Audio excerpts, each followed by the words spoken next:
Hi guys, in today's video what I'm going to be doing is a review of this Ryobi 1 Plus 5-inch random orbital sander. Now, this sander is a brushed unit, and this is a 5-inch sander, and the model number is for this tool is P411. Well, this has 10,000 RPMs. This is a 5-inch sander, and yeah, that's a sander.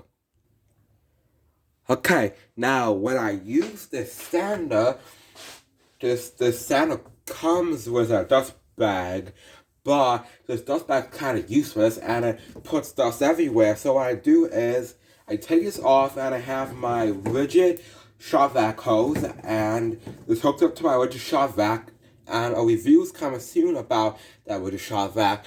It goes right in here, and then after that I have a perfect dust collection system now. And now you might be wondering, why would I want to use a vacuum with the sander? Because this sander kicks up a lot of dust. I mean, all sanders kick a lot of dust, but this one kicks up a lot of dust, and it helps it. And this is pretty warm, this hose, so it will make sanding easier. And this tool does come with a dust bag. It's this dust bag. Well, I use a dust bag. The dust bag collects a little bit of dust, but it never really collects too much. And it goes on the back like this. Now, guys. Now the dust bag does help. The dust bag does help a little bit, but it doesn't. Now, if you put a 4 amp on this sander, if you use a 4 amp battery, while this sander gets jumpy, like when you're trying to keep it still, while this sander wants to jump and turn, and I recommend for if you're using this sander, like use a 2 amp or smaller, because then the sander sounds jumpy, and you get a cleaner sanding compared to the 4 amp. And back here, it has a little rubber mat, like a little rubber piece from the battery from jiggling around a lot.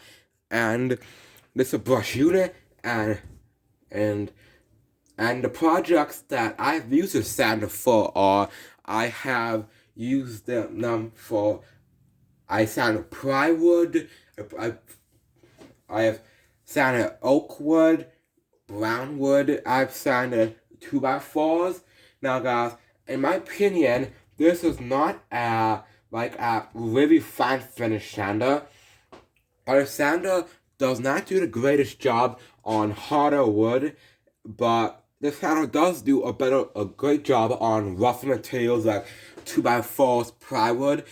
This sander really don't do a very good job on finer materials like pine and nicer wood. So I recommend a better sander, because when I use that on pine wood and nicer wood, it scuffs it up a lot with the sander. And with using nice sandpaper, it just scuffs it up more, since this is the sander moves around so much. And that's one big complaint of this. While the sander, when you're trying to keep it flat, it likes to jump around everywhere. And if you're trying to do finished jobs, that really don't help you very much at all. But overall, what do I think about this tool? This is a good for rough jobs, where if you need to sand a rough piece of 2x4 plywood rough material down, it does good job for that. I don't recommend this for finishing. This bounces around way too much to be a good finish shop sander. I give this tool 3 stars. Good for DIY and light duty work. So thank you for watching, and don't forget to like and subscribe.